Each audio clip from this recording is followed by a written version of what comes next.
All right, welcome to another episode of the Matt Report, brought to you by our friends at Cobos Insurance Center, or should I say Co-Ho-Ho-Ho-Vis Insurance Center?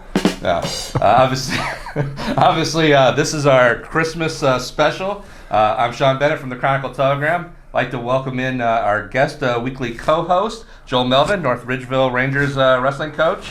Thanks for coming in. Yeah, thanks for having me. Excited to be here. All right. Well, on with the Christmas special. We're going to start, as we do each week, with the top three performances. And we're going to start with Jordan Greer from Avon. Obviously, coming off that big performance at the Ironman where he became the program's first Ironman placer. He goes out to the Frickers Duels and goes 10-0 with 6 pins, technical fall, and a major decision, plus a forfeit. So he got bonus in 9 matches out of his 10 matches. That was a Friday-Saturday event. The one match he didn't bonus was a 7-0 win, so 1 point away from major, against Edison's Jacob Brewer, who's the projected Division III 195-pound state champion.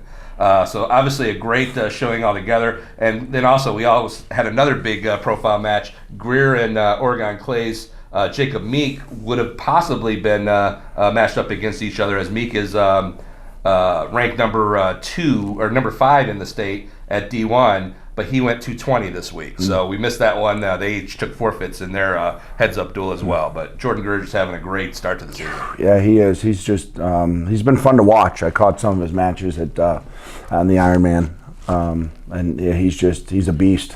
Yeah.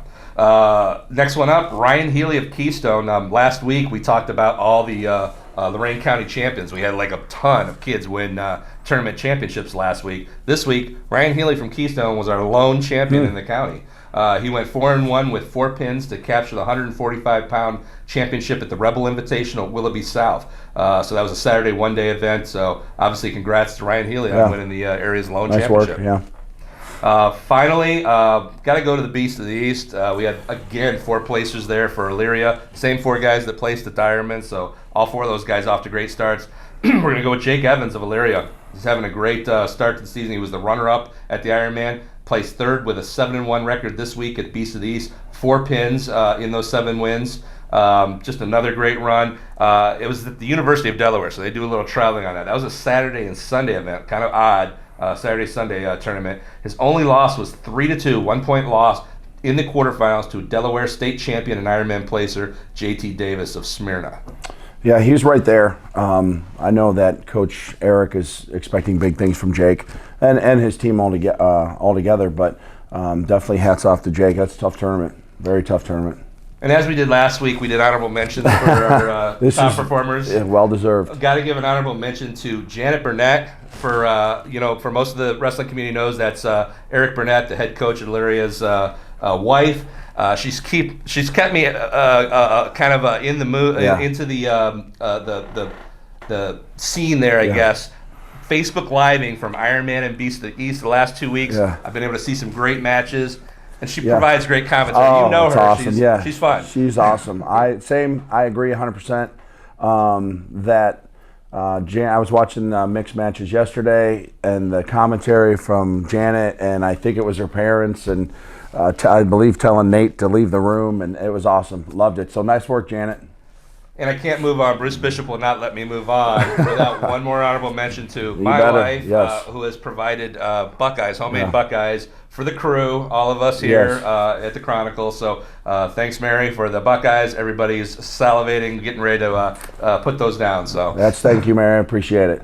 All right, we're moving on to our other sponsored segment of the week. My favorite move, brought to us by Century 21 Deanna Realty. Great move. I was out at your guys' place in episode 2. For Anthony Naso did it. This week we're going to go with Keystone's Nick Hickman. He's going to show us what he calls the low ankle shot. You had another term for it? The single leg spike. I love that move. I hit it when I was in high school.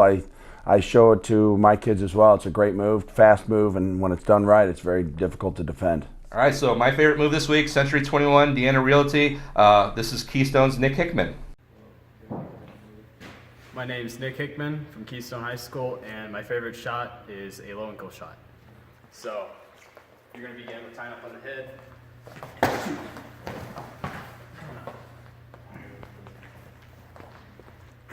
So to slow it down, tap him in the head, bring the guy's foot in, come in low, shoulder blade on the ankle, bring it up, come up.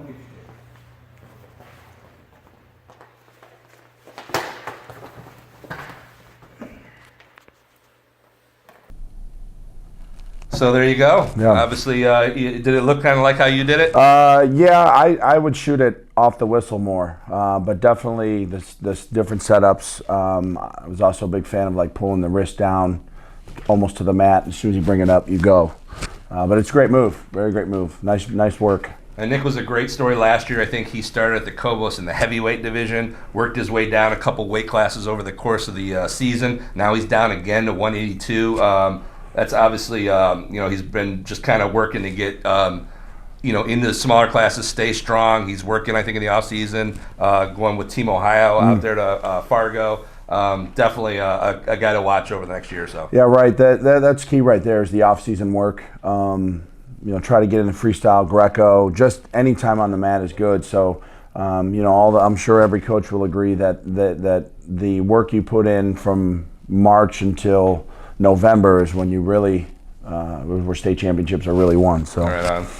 All right, so again, thank you for Nick Hickman and the Keystone program for being part of my favorite move, brought again to you by Century 21 Deanna Realty. All right, this next segment, we're just going to kind of do what we call college catch-up. We're going to kind of look at some of, and this is probably, maybe I'm missing some guys. I kind of get with our college writer, Chris Sweeney. He's kind of provides me an updated list, and I know a few guys as well, so I might miss a few guys, but we're trying to put as many as we can in here. We're just kind of letting you kind of know what they're doing in their college careers at this point. And we'll start with Ben Darmstadt from Elyria. He's a redshirt sophomore, I guess a medical redshirt sophomore because he missed last season because of injury at Cornell University. Ben's off to a great start, 13-4 this season with 8 pins, a forfeit win, and a major decision. So a lot of bonus wins for Cornell at 184 pounds. Yeah, he took the college world by storm as a freshman when nationals were here, so that was pretty sweet to see. Yeah. Next up, Josh Breeding, another high learning institution there, Princeton University. His sophomore season, he's 1-2 right now with a technical fall, another Elyria wrestler. JT Brown, another Elyria guy. He's with U.S. Army West Point. He's a sophomore there. He just, and most recently, he went 3-0 at the Patriot Open in Fairfax, Virginia. That's the Black Knights' last tournament they competed in. So Elyria, got a lot of guys out there. Cade Hefner, who actually is from Avon but went to wrestle at St. Edward, used to be an Old Dominion wrestler, and then he transferred to Ohio State, and he's in his redshirt sophomore year, and right now he's 6-3 with a technical fall and 2 major decisions.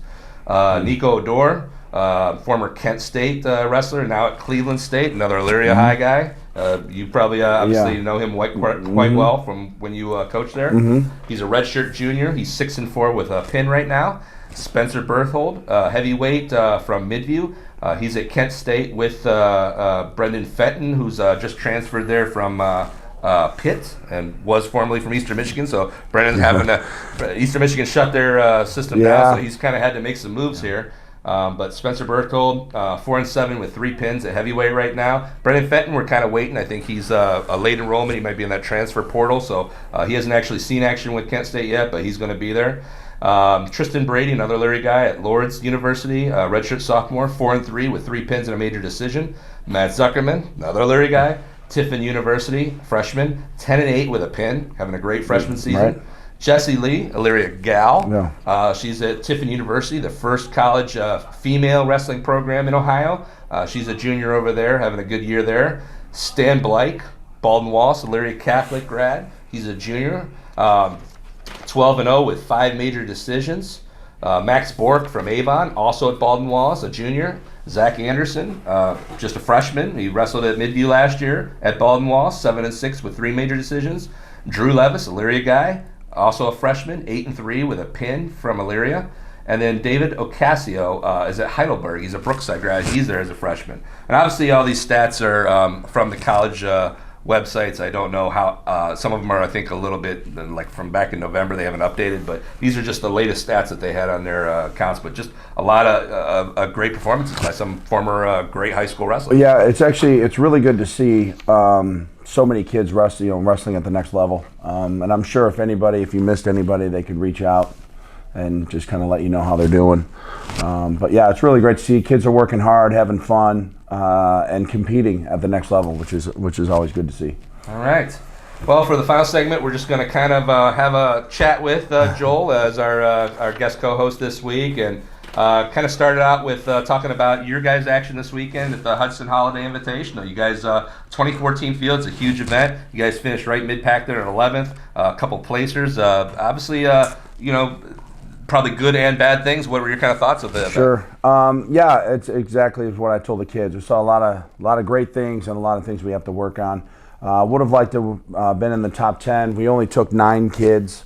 And we had 2 placers. Zach Orsino at 113 was the runner-up, and Shane Swindig at 152 was placed 3rd. So I was really proud of them both.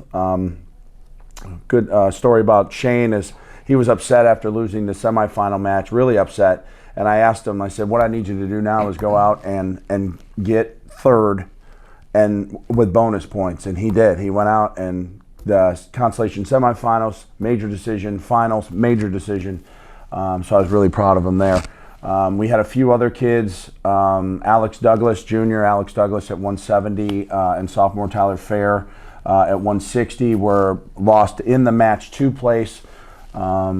So, we get those guys through. It's obviously a different finish there. So, I was happy, but definitely we came back in the room this morning and got back to work.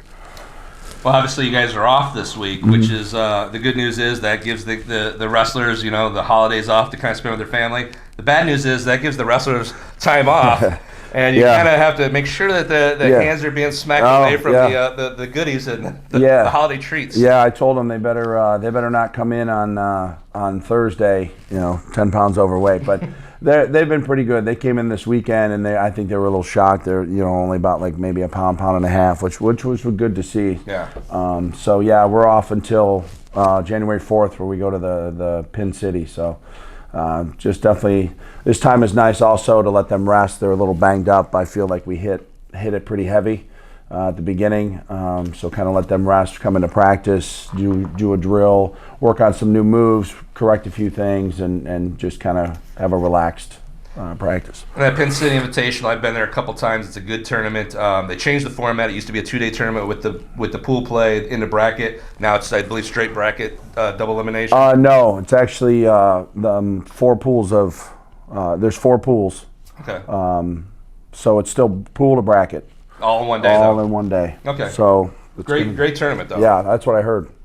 Let's just kind of wrap it up with your kind of particular wrestling history, since you're on here as our guest this week. Let's start with you as a competitor. You wrestled at North Ridgeville. A lot of people don't know this. Little trivia tidbit for everybody. Out of all the coaches in Lorain County, I've known you longest. Yeah. We worked together at B-Dubs. Some people won't even know this. Yeah. BW3 in North Ridgeville, which isn't even there anymore. It's not even a building anymore. Yeah, it's Get Go and a strip mall. Right. Yeah. But so I've known you before I even saw a wrestling match. Before I ever saw my first wrestling match, I kind of knew Joel. But when I knew you were in high school, you were wrestling. Talk about the days as a competitor. Yeah, I wrestled under Buzz Haller at North Ridgeville, and wrestled, believe it or not, 140 as a freshman, but then worked my way up. I was a 2-time district qualifier in the old Menor meat grinder at 215. Didn't quite qualify for state, but then after that I kind of caught on with Buzz and started coaching at Ridgeville. I believe I was there for 13 years. And then I went away or got a teaching job in Lorain and went to Lorain Southview. In its last year of existence to work with Billy Kopp and the Turnus brothers and Euland and Pep and that storied program. And then we went to Lorain High the first year it was open. And then after that I went to Elyria, and then I took some time off to hang out with my kids and my wife, and now I'm back here. So that's why everybody, when they see you, they're like, he's a first-year coach, and he's still from there. Yeah, even in the mats all over the place. Right. It's definitely good to see all the old coaches again. I've had a lot of great feedback welcoming me back, but it's been a lot of fun. I missed it, so it's definitely good to be back. Well, I appreciate you coming on the show this week, and obviously congrats again on getting that head coaching job. I know that's probably something that's been on your to-do list for a while. Yeah. And again, just congrats and good luck the rest of the season. Thank you. I appreciate it. And thank you for having me. All right. Well, again, thanks to Joel for joining us this week. Thanks to Bruce Bishop behind the camera. Thanks to our sponsors, Cobus Insurance Center and Century 21 Deanna Realty. And most of all, thanks to you guys for watching. And hopefully everybody has a Merry Christmas. We'll see you actually before the New Year. So see you next week. We're going to have my special guest next week, Josh Lowe. Oh, high school the national wrestling lowdown. analyst, yes. Yeah, okay. From Intermat Wrestle. He's Yeah. going to be on with us for a special right before the end of the year special. So Ooh, right before Medina and Brecksville. So right after, actually. Oh, right after, Yep, right, yep. yep. All right. Well, thank you guys, and we'll see you next week. Merry Christmas. Merry Christmas.